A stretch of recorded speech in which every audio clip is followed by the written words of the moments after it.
Remain in me as I remain in you, says the Lord. Whoever remains in me will bear much fruit. We are in the middle of the autumn season. The leaves are changing, blowing away. Stormy days, cloudy days. Yet above all the clouds, it's the magnificence of the sun. A reminder of God, Father, Son, and Holy Spirit. We are approaching the Advent season, the Adventium, preparation for the Messiah.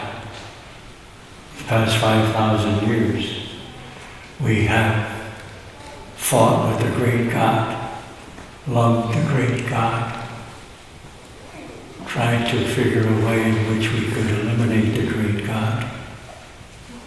And it always comes down to the point that, here I am, Lord, I come to do your will. I know you exist, but I don't want to know that you exist. I know I must give you honor and glory, but I do not want to give you honor and glory. And so it is from the dawn of time, the moment of disobedience of Adam to the great God, to the present moment when you and I, precious children of God and heirs of heaven, loving, serving, slipping, falling, hollering, yelling, fighting, all these various things. But deep in our hearts, we see from the book of Proverbs, beautiful book, by the way. Proverbs, and the other side of Proverbs is Lamentations, the sorrow. But pointing out the magnificent here, the wife, the mother, the female, the woman that brings the grandeur to the world, all over the years, the reflection of the Blessed Virgin Mary, our Holy Mother, precious Holy Mother, sets the example. And yet, we feel to listen to her, to love her, to hug her. I have always been marveled that the whole world is not madly in love with Holy Mother. But most of the world is. That's why we're such a magnificent world, in spite of our problems and difficulties. Because the biggest obstacle, my observation, if you forgive me, my observation with life and the world and politics and all is us. We're the biggest roadblocks, the biggest potholes. We got lost in our own grandeur. And yet all we have to do, it's so simple, but so difficult. Here I am, Lord. I come to do your will. Whether I be shoveling out stables or working on magnificent space research, rocket engines, changing a little baby, doing things that seem so insignificant, but each one brings the grandeur of our being, children of God and heirs of heaven. St. Paul in this forget those things in the terrible good thing down here on Thessalonians. He's talking about the end times.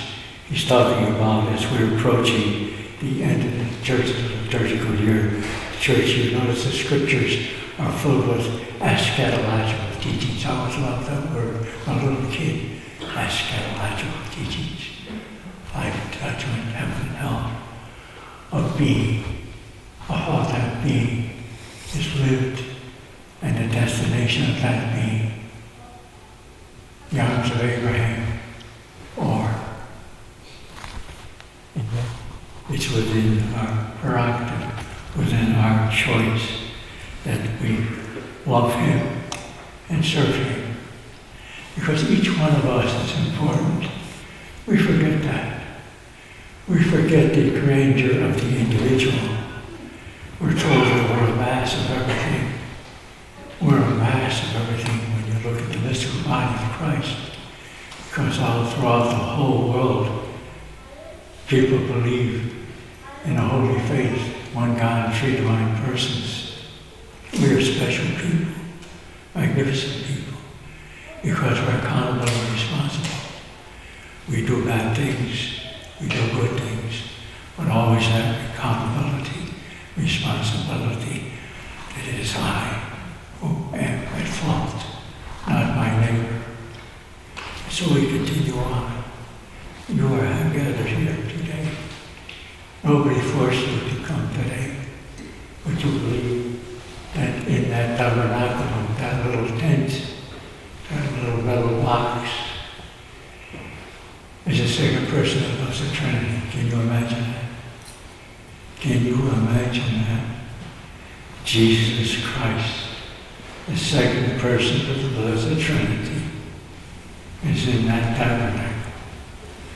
God Himself. Can you imagine? Can you imagine? Here, we have become the sacrifice, the undivided sacrifice of God. The offering through the priest of bread and wine in the name of the people. Offering that second person back to the Father in completion of Abraham's sacrifice, the fulfillment of the covenant of the Jewish people with the great God. Can you imagine? And here you are, and nothing will dissuade you. You will live your faith and love your faith in spite of what might happen because of the grace of God, because of the inspiration of the Holy Spirit, because you recognize how important you are in the world. You were created of all the people that have been created or ever will be created.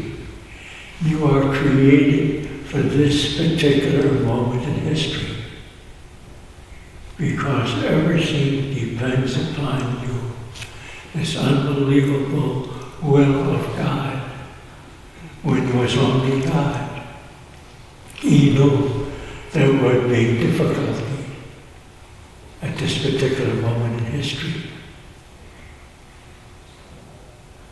And He knew that those people who created will fulfill His wish, His desire. He will fulfill the revelation that He will carry for their length of time on earth. The love and service of the great God, Father, Son, and Holy Spirit. Without leaving the village of Mary, they will spread the gospel message throughout the whole world through their prayers and sacrifices, their donations. Simple little things. Waving to somebody, saying hello. Putting your shopping cart back into the corral, letting somebody make a left-hand turn, saying hello to the cashier, just waving to somebody in a restaurant. It's amazing sometimes you go where there's a few people and one or two people say hello, not knowing who they are, except that they're human beings, children of God and heirs of heaven. And a wonderful awe takes over, as it does with you. For your presence brings God, Father, Son, and Holy Spirit. It brings the teachings of the Holy Church. Your presence brings the magnificence of life with all its pitfalls, its heartbreaks, its pain. Even those days when you say, dear God, take me. Take me. Yet, within our heart, thy will be done. And you say this constantly. That's because we have such a great country, such a magnificent country. And this country will not end. This magnificent world will not end. But, you going west, the wagons used to lose wheels, all kinds of things that happen. You lose their water supplies, but somehow, someone, they persevered. Carried the gospel message to the end of the earth. Now we're on the verge of bringing to all the things. Imagine what is going to happen. Human beings landing on asteroids, walking around, spirit, going up to Mars and beyond, discovering what has already been created by God and beyond. What might it be? Who might it be? Why would it be? And it all comes back to the magnificence that you and I created in the image and likeness of God. We have been given from God the talents, the gifts. We must use them. Remain in me as I remain in you, says the Lord. Whoever remains in me will bear much fruit.